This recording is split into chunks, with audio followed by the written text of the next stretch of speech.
the field of entrepreneurship is no longer something of narrow commercial significance. It's something of more cultural consequence. It's something. Good morning, everyone. Welcome to Small Business Resilience, Thriving Through Change. And thank you for joining the Penn State Global Entrepreneurship Week of 2020. My name is Elizabeth, and I'm a business consultant at the Penn State Sbdc. We are incredibly excited to be hosting our 12th year of GEW programming at Penn State, and are grateful to our community partners for joining us on this journey.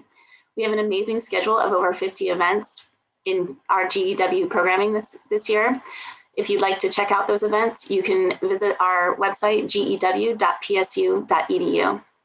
Before we get started today, I would like to encourage you to ask questions of our panelists and presenters during today's session. At any point throughout the presentation, please submit those questions in the comments section of Facebook or YouTube livestream. Our speaker will answer those questions towards the end of the presentation. At this point, I'd like to introduce our partners, the Penn State Sbdc Director, Tim Cohane, the President and CEO of the Chamber of Business and Industry from Center County, Vern Squire, the Chamber Director of the Clinton County Economic Partnership, Julie Brennan, and Rhonda Moore, the Executive Director of the Juniata Valley River Valley Chamber. I'd like to give each partner a few moments to speak, so we're going to start with the Director of the Penn State Sbdc, Tim Cohane. Tim, welcome. Thank you, Elizabeth. Good morning. And thank you to everybody joining us this morning. Happy Global Entrepreneurship Week. I wanted to just give a quick overview of the Penn State Sbdc. We are part of a statewide network of 16 centers across Pennsylvania. All of our centers in Pennsylvania are located or hosted by a college or university. We also are part of a national network, the America's Sbdc, and nationally there are over 1,000 Sbdc locations across the country. Essentially, the Sbdc provides three main things in the communities that we serve, and we have coverage for our network of 4 counties: Center, Clinton, Lycoming, and Mifflin. And the three main services that we provide are number one, we just provide information to small business owners and entrepreneurs. They can connect with us a number of ways to get that information. Most readily, though, our website and our social media channels are the best ways for clients and other business owners in the region to get those resources and information from us. We also provide training and education. Today's event, as part of Global Entrepreneurship Week, is an example of the opportunities that we have available to those clients that we serve in the general business community. As Elizabeth said, we're very excited about this year's GEW programming. Hope that you can join us throughout the week. And then finally, we offer one-on-one business consulting. And that's honestly what keeps our staff the busiest throughout the year. We have a staff of, we have 5 business consultants. We have a specialized program manager for a new resource that we recently started called the Agriculture Center of Excellence. And so we have some specialized programming in that area right now. And then we also have our event and programming manager on staff, as well as some graduate students and an administrative assistant. So we have a pretty large staff to handle all of the requests that we get throughout the year and with all the programming that we offer. We also would like to point out that we also interact very often and frequently with many of the partners who are joining us today. So we do have other economic development partners throughout the region and across the state that we routinely refer clients to when the need arises. So, very happy to be joining everybody today and look forward to involving as many of you in the discussion going forward as we can. So thank you very much. Thank you, Tim. And at this point, I'd like to turn it over to Vern Squire, the CEO and President of the Chamber of Business and Industry of Center County, better known as CBICC. Very good. Thank you, Elizabeth. And just want to express to everyone, certainly the panelists and partners on the call, appreciate all your support and activities that you do to make this program successful today and on an ongoing basis. The position I hold is I'm actually president of the Chamber of Commerce for Center County, but also the Center County Industrial Development Corporation.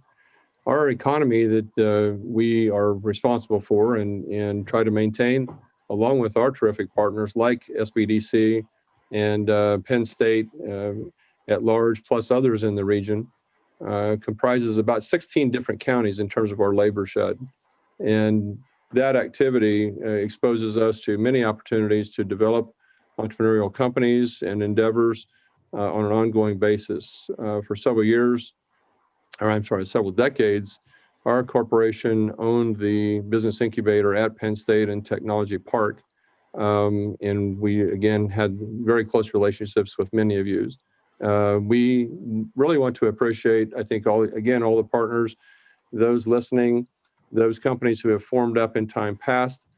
Small business comprises most of our economy here in Center County in the private sector. And we do want to do everything we can to nourish and grow those when and where possible. So with that, Elizabeth, thank you for the introduction and thank you for having us as a partner for this call today. Absolutely. Thank you, Vern. And at this point, I'd like to turn it over to Julie Brennan from the Clinton County Economic Partnership. Can you tell us a bit about your organization, Julie? Sure. Thank you, Elizabeth, and good morning, everyone. As Elizabeth said, my name's Julie Brennan. I'm with an organization called the Clinton County Economic Partnership, and we're actually an umbrella organization for 3 different entities: the Chamber of Commerce in Clinton County, the Industrial and Economic Development Corporation, and the Tourist Promotion Agency. So we're a small organization, very rural county, situated in between Lycoming and Center counties. So we're equidistant between Williamsport and State College. Part of the Sbdc at Penn State's territory, service territory. Also part of a region called the Pennsylvania Wilds. And again, that just kind of exemplifies the rural nature of our community. Our county seat is Lock Haven. It's our only city, and the population's under 10,000. It's also our commercial hub, our business district, our main business district. And I would describe it as going through a renaissance right now. We're seeing just this week 3 new business startups, commercial retail business startups. So we're really happy to see that in the downtown. I would say that renaissance was started a couple of years ago when our panelist today opened her business along with her husband and her father. So we're really happy to participate. Very glad to be part of the Sbdc's program this week. Thank you. Thank you, Julie. And that's exactly what we're here to talk about, thriving through this change. So in a moment, we'll be introducing our businesses. But let's finish up with Rhonda. Rhonda Moore is the Executive Director of the Juniata River Valley Chamber. Rhonda, can you speak a little bit about your organization? Absolutely. Elizabeth, thank you so much. Good morning, everyone. It's a real privilege to be here, primarily because I'm excited to celebrate the resilience of small business. That's something that I've seen locally that has inspired me just even through this very difficult time, to see that resilience and that ability to pivot and to change, and in some instances even to grow through this. So I'm very excited for this program today. I've been with the Chamber of Commerce for 16 years. Love my position here, love what I do, love working for our membership. And yes, excited to help navigate our businesses through, especially this holiday time. We're working on a mask wearing campaign to encourage the customers to wear masks to keep our small businesses open. So it's a privilege to be here and serve on this panel, and I'm excited to hear from our business members. Thank you so much. And thank you so much to all the partners that are joining us today. At this point, we're going to transition to some time with our businesses from each of these counties. We are going to be speaking with Actuated Medical, Maureen Movihill from Center County. We also have It Is What It Is, Fabre Sanders from Clinton County. And then we also have East End Coffee Company, Ryan Cherry from the Juniata River Valley. So welcome to all our business owners. And I would like to get started with Maureen Movahill. Welcome, Maureen. Will you tell us a little bit about Actuated Medical? What is your business and exactly what do you do?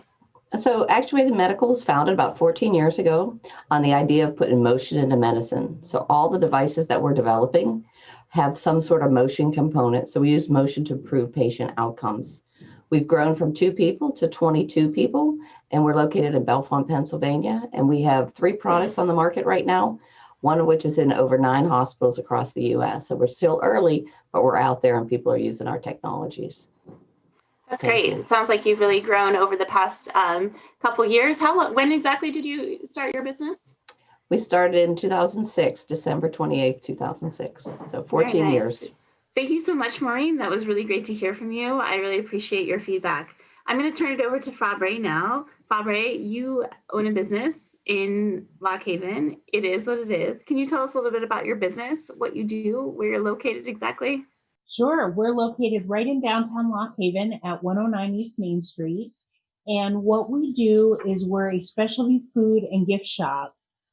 We carry a full line of products from gourmet foods to chocolates to bath and body products to baby gifts to pajamas to unique socks, a little bit of everything. And we hope to provide a place where somebody can find a gift for anybody. We opened in 2018. My father and I was actually helping him with the business from Boston, where I was living at the time. And I would go back and forth between here and Boston. My husband and I finally decided it was a good time to move back to Lock Haven, where I grew up. So we actually sold our house and came back here to Lock Haven and have been enjoying it so far. We've been enjoying the support of the community and all the other merchants, and we really are enjoying the business. That's so great. And you and I have connected before about your business, and I'm really looking forward to sharing more about your business in just a few moments. But could you tell us a little bit more about what you feel resilience means to you in just in the context of small businesses right now? What does that word in definition mean to you? So certainly we've all had to learn a lot about resilience in the past few months. To me, it means stepping back, taking a deep breath and assessing the situation you're in. We're certainly dealing with changing rules every single day, and you really need to just have some grace on yourself and patience and just step back, take a deep breath, look at the situation and figure out how you can make things work within all the parameters. Absolutely. Well, thank you so much. If you don't mind sticking around, I'm just going to introduce our next guest, and then we'll all come together and we'll have a discussion about resiliency. So thank you so much for joining us. So I'm going to turn it over now to our next guest, Ryan Cherry from East End Coffee Co. Can you tell us a little bit about your company? Tell us what you do and tell us a little bit about how your company is different from other coffee companies. You know, when you hear cafe and you hear coffee shop, you think they're the same thing, but they're not. She does more homemade foods, like comfort foods, and we don't do any food at all, really. We only do coffee. So we have her make bagels for us and oatmeal and breakfast tacos and other breakfast foods that we don't do at all. We just warm them up in our shop, and she sells our bottles at her shop. So we were able to work with her. She's the Square Cafe and Bakery if you're ever in Lewistown. We still work with her all the time. We also worked with another company in McVeytown. They make amazing handmade leather goods called Gritwell. They're amazing. If you've never seen them, it's really good stuff. We made a blend with them. So it's the Gritwell blend, and they sell it up at their shop. So we've definitely worked pretty closely, and we've worked with a couple other businesses in that sense too. We work really closely with the other local businesses as much as we can. That's great. Yeah, partnerships with businesses is huge. Maureen, how about you? Have you utilized any partnerships during this time to pull through this economic downturn? Sure. Well, you know, when COVID started, we realized there was a shortage on PPE. And so we brought up a face shield manufacturing line. And we did it within 7 days, which was pretty remarkable to bring a manufacturing line up. But we really had to depend on a lot of partnerships and people to find the supplies that we needed. We even called it like whack-a-mole. Like we would secure, the plastic for the face shield, and then we'd be missing staples, or we'd be missing the elastic that we need. And so But we're a woman-owned business, and so we're certified by an organization called WeBank. And soon as COVID started, they brought up a portal. And in that portal, our face shields were listed. And then Nestle actually found us. And then Nespresso, which is like a little coffee shop that by Nestle, they found us. And so it really was that partnership with WeBank that got our name out there and got the fact that we have face shields that are really high quality out there. And then on the other front, the Sbdc put out there that we were making face shields. And so then people at Penn State realized we're making face shields, and they tested our face shields against the competition. And so then Penn State selected us as their go-to face shield manufacturer. But it was really just people coming together and then people helping. And then the other piece to that is we started saying that there's PPE shortage for a lot of EMSs in the rural communities, the Navajo Nation and things like that. And so then people started purchasing our face shields and then donating them. So probably 50% of the first face shields we sold in like the first month were all then donated. And so those people I consider partners, because they realized there was a shortage, they paid for those face shields, and then we shipped them out. And so we shipped them out to a lot of local EMSs that didn't have that PPE at the time. Wow. Yeah, you know, as a business consultant, I talk to small businesses all the time, and I really, really try to emphasize the importance of partnerships. So thank you for kind of describing what all the ways that you've been able to utilize those partners, especially now. Fabre, how about you? How have partnerships played in your resiliency? Well, we certainly have a really nice group of merchants in downtown Lock Haven, both retail, restaurateurs, and service industries. And we've all really banded together to try to help each other, do a lot of cross-promotion for each other, and just check in on each other, more importantly, probably than anything through all of this. See how we're all doing emotionally, work-wise. You know, we really try to watch each other's back. And I think that makes for a stronger community and a stronger downtown and a stronger business for all of us. And it's been very successful for all of us. So, you know, we plan on keeping that up through, obviously, COVID and beyond. So it's really important, I think, to reach out, know each other, help each other. I send people to other stores all the time for different things, or just go, hey, go check out the boutique down the street, etc. So that's how we've partnered, and it's been a huge success. Thank you, Fabre. Yeah, I know that there's a trending hashtag, it's Stronger Together, that people have been using throughout this pandemic, and you just really vocalized what that means. Let's shift a little bit to talk about a pivot. And I know as a business consultant, I talk to a lot of businesses, and one of their hardest ways to figure out what pivot to make is just to pinpoint what exactly shifts need to be made. So maybe, Maureen, maybe you can kick us off. How did you identify that you needed to get into the face shields so quickly? How did that come about? That's a great question. Well, there was an email group from Penn State faculty, and they were all trying to figure out what they could do to make a difference. And so then they invited certain small businesses onto that email thread. And as the emails were going back and forth, we realized that we could make face shields and we could get them done quickly. So really it was just the community coming together saying, here's what the issues are. Can anyone help with these different issues? And so that's where the face shields came out, or that's the idea of it. Great. That's a great example of identifying that need in making a pivot in your business. Ryan, how about you? Do you have any tips on how to identify a pivot within your organization? Yeah, so when COVID first hit initially, obviously everything in our world went to carry out only. And I'm a web developer. You know, a lot of small businesses still have day jobs. I'm one of those. I'm a web developer.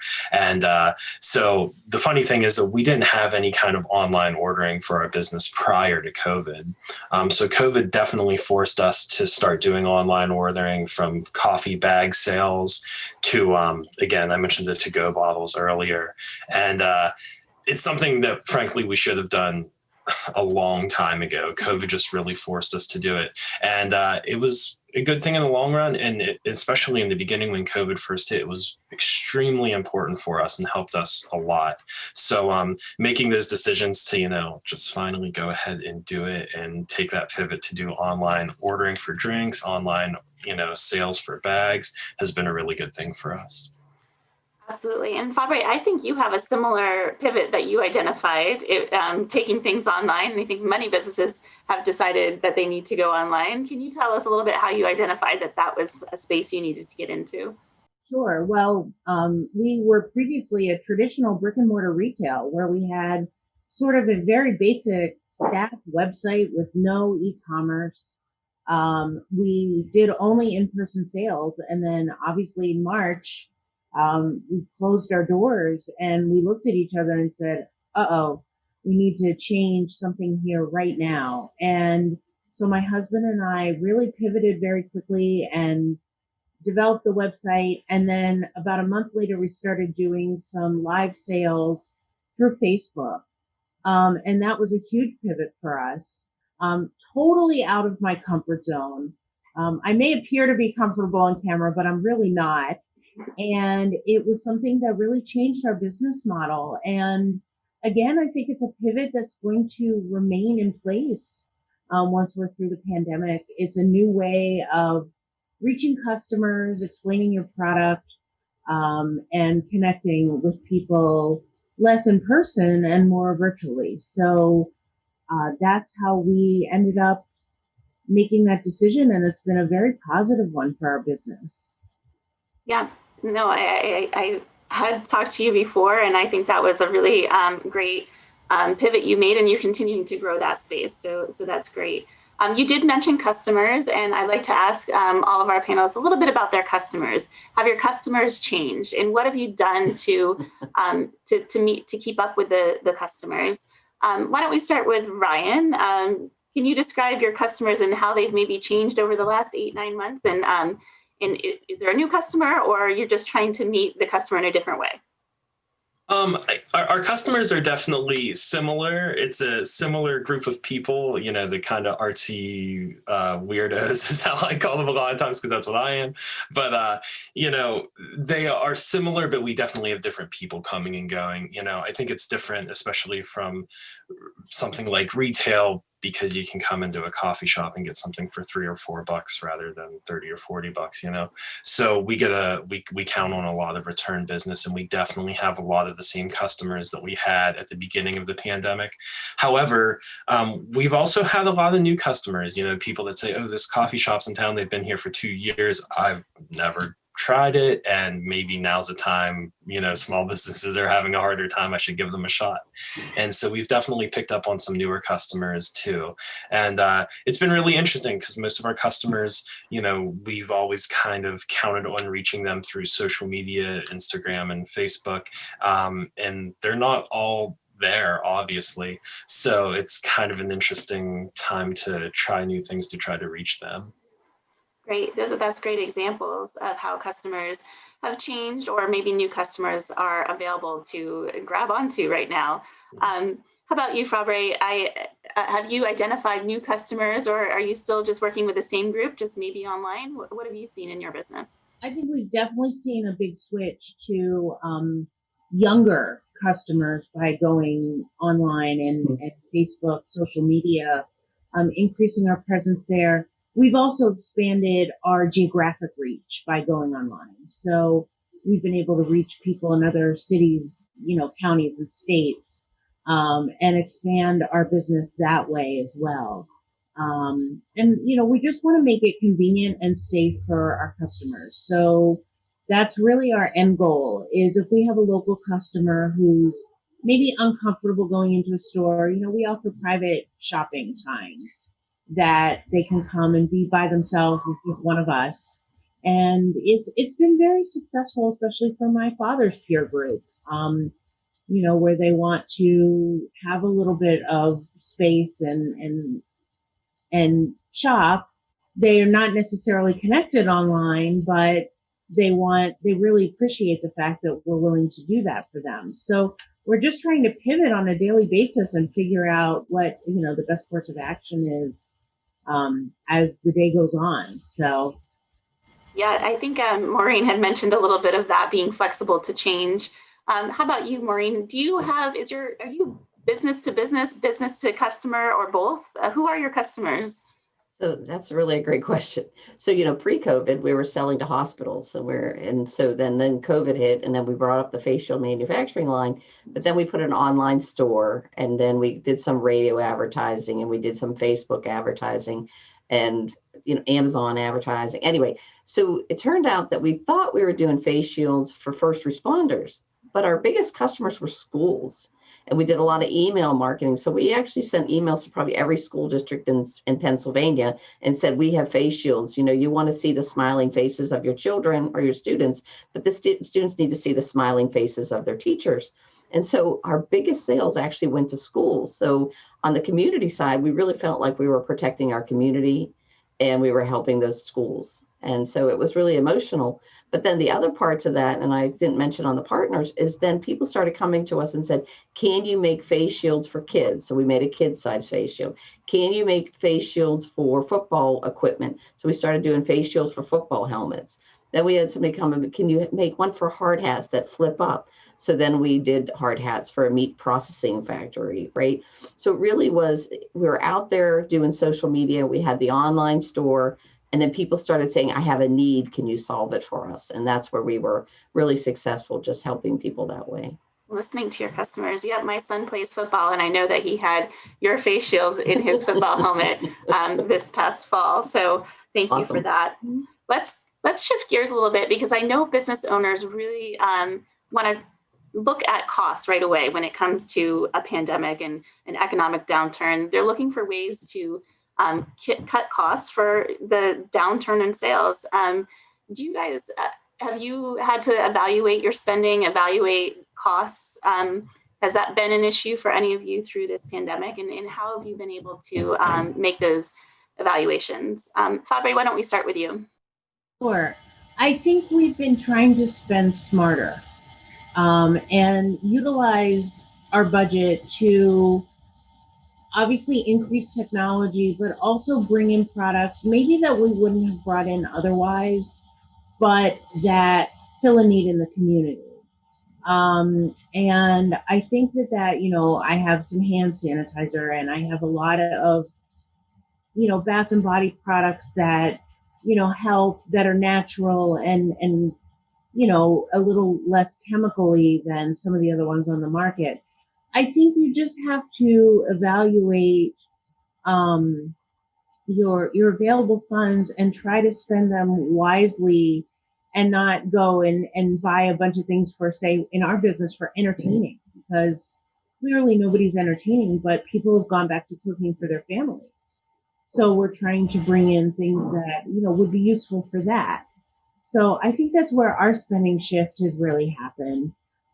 We're lucky because we're a small family business. We really haven't had to reassess employees or anything like that. In fact, we did bring on a new employee through all of this. So we're pretty proud of that fact, and that, we've sort of been able to shift and grow rather than have to really watch every penny. So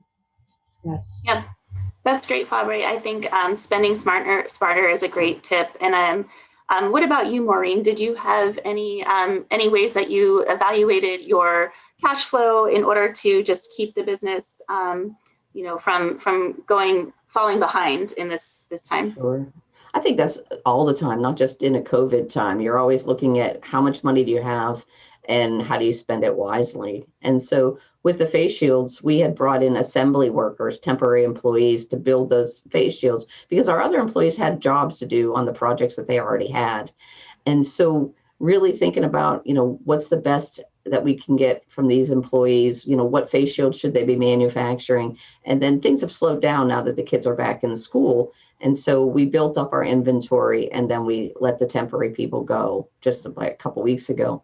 And so now we have that inventory, and the goal is to sell off that inventory. But it really was that thought process. Do we keep building face shields, or do we kind of stop and see what the market needs next? And then we'll satisfy the market when we figure it out. But I mean, I'd love to bring those temporary people back, but it's just one of those things we can't sustain them and sustain the company as sales aren't that high anymore. Yeah, that's a great evaluation of cash flow. Like you said, I think it's a great tip to always be looking at your cash flow and making sure that it flows. Ryan, how about you? Anything on costs? Any tips to businesses on evaluating cash flow, especially now in an economic downturn? Yeah, I mean, I definitely agree with what both Maureen and Fabre said. I mean, I look at our shop as something that's constantly either expanding or contracting, and it feels like that changes by the day. You know, like some days feel like they're really busy and awesome, and I can go buy the best coffee in the world and roast it, and it'll be great. Other days I'm like, oh man, we need to not do anything. So it's definitely something I feel like that's constantly shifting. And for us, you know, we put a really big emphasis on trying to buy coffee, and you know, unroasted coffee isn't a cheap thing. You know, we get like 2,500 to 3,000 pounds at a time.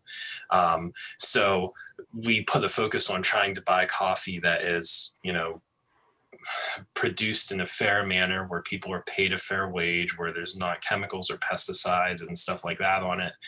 But most other coffee shops do the same thing, and it's really competitive. So sometimes you see those prices going way up, sometimes they're going way down, and it's just really kind of trying to make the decision to buy things at the right time and weigh all of your options and see what's available, and also buying things that you know we're going to sell. Like we sell a bunch of shirts and mugs and merchandise and stuff like that. So knowing, you know, when to buy that stuff and how to get it made and how to have it designed, that's a huge one. All that stuff's really important. Yeah, I think what you're alluding to as well is really knowing your industry and having your hand on the heartbeat of the industry, which all of you seem to really have, you know, a really good understanding of your industry. We're running down on time, and I know Maureen has to go right at 10. So I wanted to talk about successes. And you guys have alluded to some of your successes, but what have you celebrated with the changes of your business, and what's coming? Anything great on the horizon? Maureen, how about you? So I think the successes of the face shields have been, we've helped the community, we've helped schools, we've helped these football players get back on the field. If you look at, you know, the fact that we had to bring up this line and we had all those expenses and all of that, I'm not sure if we look at profit right now. I don't think we're there on the profit side, but we are successful in the fact that we helped the community and we helped a lot of people. So that's great. And we'll eventually sell off the inventory, so it'll be okay. But the idea of just that success is so important to us. You know, that's. Yeah, you know, I talk to business owners almost weekly, and I ask them how they identify their favorite small business experience. And it's often about how they give back to the community. So I think that's a great identification of success. How about you, Ryan? Do you have some successes to celebrate, some future items on your plate that you're looking forward to pivoting towards? Yeah, you know, we definitely kind of view ourselves as, I don't want to say a community hub, because there's a lot of other places out there that are that same thing. But in terms of, you know, again, I've mentioned art and music. There wasn't very much in Lewistown regarding those, you know, in those areas prior to us. And I'm just really hoping that, you know, once COVID, you know, kind of starts to lift and ease up a little bit, that those communities will still be there and ready to make really cool art and music, and that we can see that community thrive as well as our business thrive. And also, you know, we got it the week before COVID started, a cute little like pop-up cart so we can cater events and stuff like that, which, you know, was used once this year. So I'm hoping that we can do more things like that, and also, you know, see what else happens. But we're really fortunate and really looking forward to see what's going to happen in the next year. Wow, that sounds like a lot of fun. And I love that you also alluded to success being just within the community. So thank you. Fabre, how about you? Successes that you're celebrating or looking forward to in the near future? Well, I certainly look forward to increasing our lines as time moves on. Growing the business, we actually just expanded our space by another 500 square feet, made a little bit bigger store. But my biggest excitement is that our downtown is growing. For a while, there were only a few little shops, and unfortunately, we lost a couple in COVID. But as Julie said earlier, we've had a lot of new businesses open. And I think downtown Lock Haven is really getting poised for a lot of success, not only with our locals, but for people from other parts of the state. And I think that's one of the things I'm most looking forward to is watching this beautiful area grow and thrive and become a destination for people to come. And we look forward to being there to serve the needs of the community and beyond. Thank you so much. And I love that all three of you alluded to giving your success back to the community and or mentioning the community as part of your success. So thank you for that. I do have a couple questions that I'd like to get to before we finish up. The first one is for you, Maureen. What kind of team did you put together to be able to make such changes and pivots so quickly? A Central Pennsylvania team. No, so it really was the fact that, COVID's hitting and people need PPE and we could do something. And it was actually on a Sunday afternoon or a Sunday morning that we decided to walk into the space next door. So there was 12,000 square foot available next door. It was empty. I called the landlord. I said, hey, we need to clean it up and get this face shield line up. And she said, sure. And so we walked in, we cleaned it up. But it really was everybody just working together and really wanting to make a difference. And that's what it's all about. And even actuated before COVID is the idea of we're trying to make a difference in patient care, improve patient outcomes. Now we're improving community outcomes rather than patient outcomes, but it's the same thing. It's that idea of making a difference. That's really key. Thank you so much. I know that a lot of business owners have watched your business, especially in the local community, and just been in awe on how quickly you've been able to make the pivot and change that you have. So thank you for your work and thank you for what you've done. Ryan, was it a conscious decision for what type of customer you were wanting to attract when you built your business? Yes. So, like I said before, I'm a web developer and graphic designer, and I spent a couple years in Pittsburgh and other cities. And whenever I would be at a place, I would always look for the nearest coffee shop to go and work or meet with a client or, anything like that. And Lewistown really didn't have that. There's a Dunkin' Donuts, but it's not quite the same, especially if you were doing, a bigger meeting. So my initial idea was to kind of try to set something up for people that work that way, where they're able to work remotely, which, we're all dealing with now, obviously. But also, to reach out again to that arts and music community and give them a space where they can perform or showcase their art. So yeah, we were definitely very, very careful, when we chose our audience. And also, we're a very design-oriented business. We put a lot of time and effort in designing our products and packaging and shirts and hats and all of that stuff.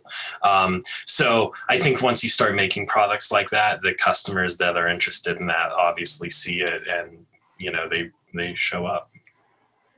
That's great. Thank you, Ryan. And I'll finish up with one last question kind of for everybody. And the question that came in is, do you have a network of advisors, mentors, people who you brainstorm with?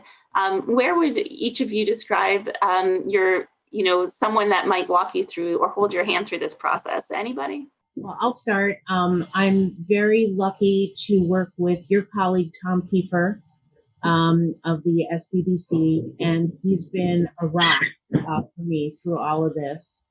Willing to answer questions at any time and help out. We as a business community here in Lock Haven all work together. We count on each other. We email each other questions or text each other late at night with opinions, ideas. We jump back and forth between the physical stores to talk about things. And finally, I also work with a national network of people that are in the same business that I am to discuss ideas. So I have a wide range of mentors and resources, and I encourage all business owners to find your tribe, essentially. And it's been a huge help for me. This is completely out of what I did before. So I've learned so much from just talking to other people. So that's where I get my advice. And Yeah, no, that's great. And I know Tommy's an excellent business consultant with the Sbdc. So thank you for giving him a shout out. Maureen, I know you've got to jump off, so I'll just toss the next question to you, or the same question to you. Do you have mentors, advisors, a tribe, as Fabre described? Yes, for sure. So, I have an incredible staff here, sounding board, the management team, we talk a lot, we talk to everybody here, but I also have a board of directors. And so as things were changing in the medical device field with COVID and then bringing up the face shields, those are the conversations that we have with the board. What do we do next? Who should we work with? But then the other part is people coming to us and asking us for help. And so we would talk to them about, we'll say, customer discovery and what do people need and those kind of things. And John at the Sbdc, he and I were on the phone a lot, just trying to figure out where Actuator is going to go next and things like that. So really that tribe is the community. It's the business people that work with us. And then it's just your own family. I mean, I think my kids, talking to them, what do you think we should do next? So it is a tribe. I think that's a great word, a great way to describe it. You have to have a tribe. You have to have people you can talk to. Absolutely. And I tell small business owners not to go at it alone. Ryan, we've got about 30 seconds. Can you tell us a little bit about your tribe? Yeah, absolutely. I mean, I have to say Rhonda Moore from the Chamber, she has been one of our biggest supporters, if not our biggest supporter from day one, without question and no questions asked. She's great. Also, the other people at the Juniata River Valley Visitors Bureau, Jenny, she comes to us with ideas from arts to business all the time. And, just our friends and other business owners, we're fortunate to be surrounded by a bunch of really interesting and smart and creative people. And they definitely help us come up with new ideas and ways to reach out to people that might not normally be interested in stopping for a fancy coffee, so.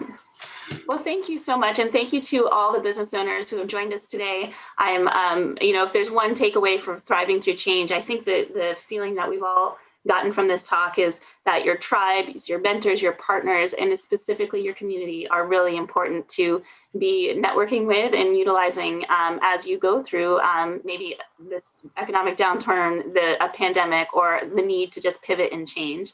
I'd like to once again thank our partners that joined us today, the CBICC, Vern Squire, the Clayton County Economic Partnership, Julie Brennan, and Rhonda Moore from the Juniata Valley River Chamber. It was great to have them join us on our call today. We're very grateful for the time that everybody put into making this event happen. So thank you to the small business panelists. To help us develop future GEW programming, we'd love your feedback. There's a brief survey in both YouTube and Facebook comment section. If you're willing to share your thoughts, we'd really appreciate it. So thank you again to everybody for joining us, and thank you to our small business owners. We really love being able to hear from you. With that, I'm going to close this off, and we hope that you can join us in more GEW programming throughout the week. Thank you.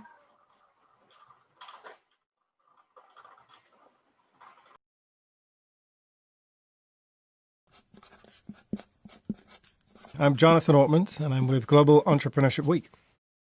Global Entrepreneurship Week is challenging to understand in some respects because it's 35,000 events happening at the same time